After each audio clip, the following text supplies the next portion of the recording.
Hi, this is COOP, and this is supposed to be the Rat Fink Reunion, viral edition. Under normal circumstances, I would be in Manti this weekend, but thanks to the situation, I'm stuck here in my garage. So they came up with the idea of doing videos for all the artists, and this is my attempt. So bear with me here because I've never done this before. One of the things that Layne suggested that we do, that I do a little demonstration like we do at the reunion. Before I get started on this thing, I guess I got to preface this with a story. This goes way back to the mid to late 50s when Ed was doing his pinstripe lettering thing with custom paint at the Crazy Paint Shop. He did a lot of cars for guys in the car clubs, and they eventually asked him to put their names on their jackets for their car club jackets. And it's not too difficult to letter on a leather jacket with one shot and striping paints. And he would do that, but being in Southern California, the guys wouldn't wear coats very often, so they would end up wearing t-shirts. That was the fashion statement of the day. It was just to run around in a t-shirt, especially when it was warm. And eventually guys would ask him to do their club names on the shirts. So he couldn't use one-shot paints on a brush, so he ended up doing stuff with an airbrush. He got an airbrush and he experimented with different paints and inks to paint on t-shirts, which eventually became the airbrush t-shirt with the monster designs and whatnot that he was doing. He would letter the guy's name or the car club on a t-shirt, and he would do a little caricature of the guy with his car and goofy looking cartoon caricature of the guy. And they've become pretty popular. And then along came the Rat Fink. And the story goes, as Ed tells it, that him and a buddy were sitting in a diner somewhere having a hamburger. Could have been an In-N-Out burger. For my part of the story, that's what it is. And the subject of Disneyland and the Mickey Mouse came up, and back then that was fairly new. Disneyland opened in the mid-50s. And Ed bemoaned the fact that all the kids in California are running around with these goofy Mickey Mouse ears on their heads. And he just absolutely hated it. And the epiphany was he had this idea of a character which would be the anti-Mickey Mouse.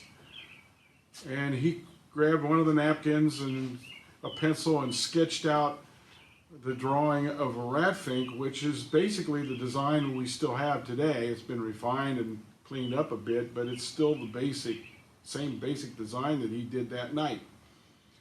Well, he started airbrushing Rat Finks on t-shirts, and they became so popular that he found himself doing nothing but Rat Finks half the time. So he figured there'd be a better way of doing this than hand painting them.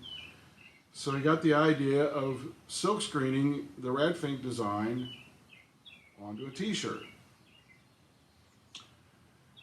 And the rest is history, as they say. Ed has been credited with being the first guy to ever put an image on a t-shirt. Silk screen an image onto a shirt. So the whole sport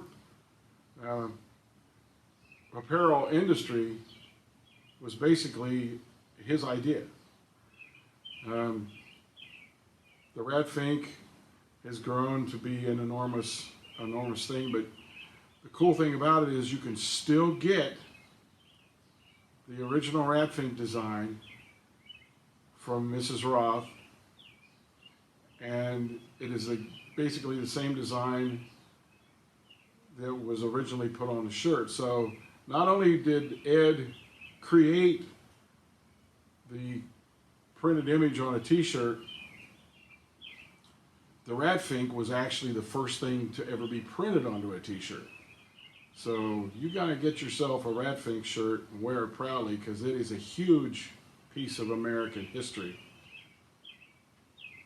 So with that said, Ed made a lot of the shirts that he sold for years himself. And we came up with the idea of doing a demonstration at the reunion to show people how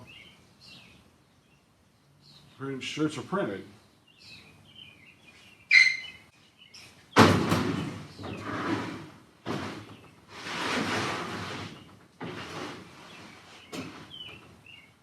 If you have an image to print, you get it put onto a transparency.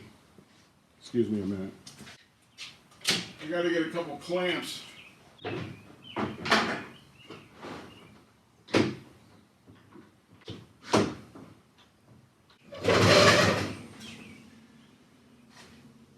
And you get a screen. Got a clean one here somewhere. Here it is. The key to the silk screen is the emulsion that you put on it. The silk screen has an emulsion that you put on in liquid form, and you use a spreader to apply the liquid emulsion to the screen. You let it dry, and of course you do this in a darkened room. It doesn't have to be totally black. It's just very low light, and you let it set up and dry. When it's dry, you'll put your transparency on the screen and you expose it to what would be ultraviolet light. Ed always used the sun. You can use the sun on a sunny day to expose a screen, but if you use a light table or an arc light, you have a little bit more control over the time. What happens is the light hits the emulsion and hardens it. But any place where there's a transparency image, the black image, it blocks the light and it doesn't harden. So after 40 seconds, a minute, however long it takes to set the emulsion up, and it does vary, you take it apart, you wash it out with a hose, with a sprayer, you give a little bit of pressure, and it washes out the image where the transparency prevented the light from hitting it. So you end up with an image that's transparent, it's whole, okay? So what you end up doing is we put an ink in it and squeegee the ink through the screen onto the t-shirt. And I'll show you how we do that.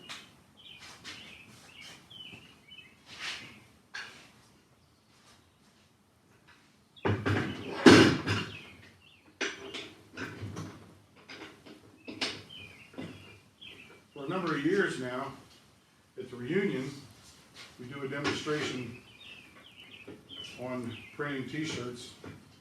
And on Friday at the reunion, we do a special t-shirt design that you can only get at the reunion.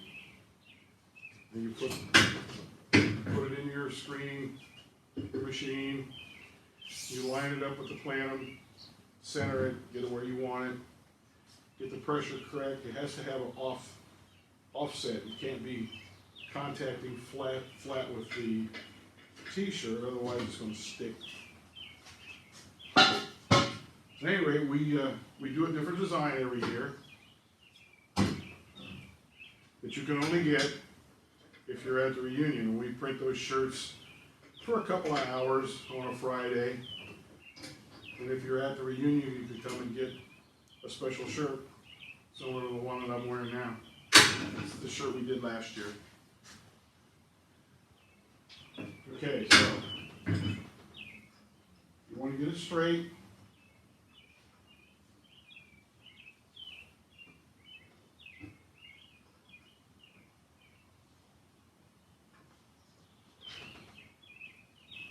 Okay, we need a squeegee and some ink. Now, in Ed's day, they had air-dried inks, which you can still get. But with air-dried inks, you have to print. And when you're done printing, you got to take the screen apart, clean it out real good, otherwise the ink dries in the screen and you ruin your screen. Today we have an ink called Plastisol, which is a heat-cured ink.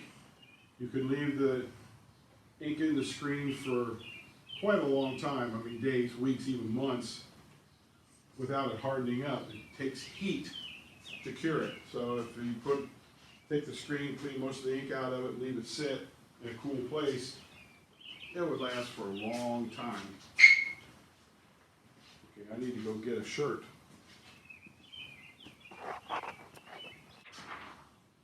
This is the transparency that you use to make a silkscreen. You can get these from any decent copy shop. They can make you a transparency on film. As long as you got a really good black, it makes an excellent screen. When you put it on the screen, you have to be cognizant of which way you put it down. If you got the screen laying face down, you want to put the transparency on it backwards, because when you flip it over to print the screen, you want it to read correctly. But this would cost you, depending on the shop, anywhere from $1 to $1.50 to get a transparency made. They're not real expensive. My biggest issue here, one here in town, doesn't have the material, 11 to 17 size transparency material. So I bought some blanks and take them into the shop. It cost me 17 cents to get one of these printed. So you get your screen lined up, and now I need a stick. And you put a little bit of ink in the screen. Now, this stuff is messy. And I will tell you that if you get any of it on you, on your hands or your fingers,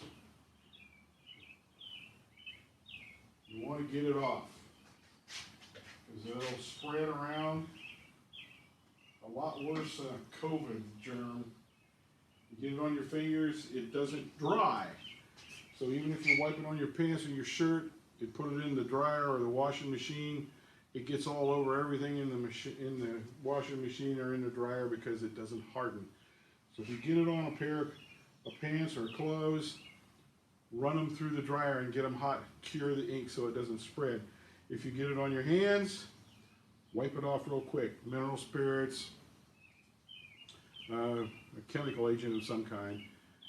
Mineral spirits is probably the most mild that you probably would use. You don't want to use something really harsh like acetone, because it messes with your fingers.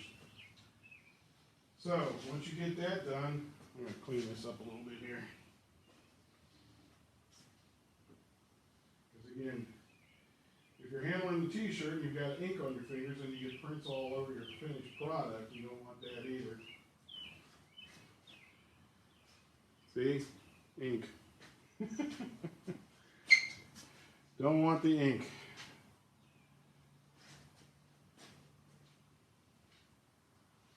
So now you got everything set up.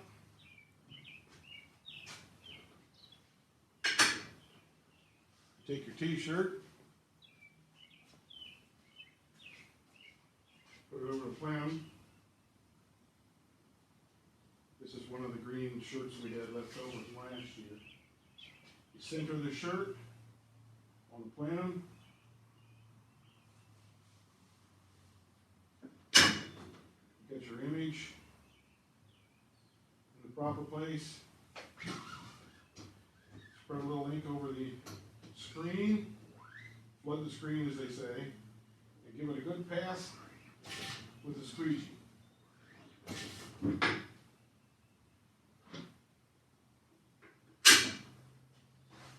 There you have a printed t-shirt. Hope that was informative. Hope you enjoy the rest of the reunion. Of course, now when this is done, forgot to tell you, you need to run this through a t-shirt dryer or a heat source of some kind. It has to reach 300 degrees to cure the ink. Otherwise, it'll just wash out. And it get all over everything else too. So, all right.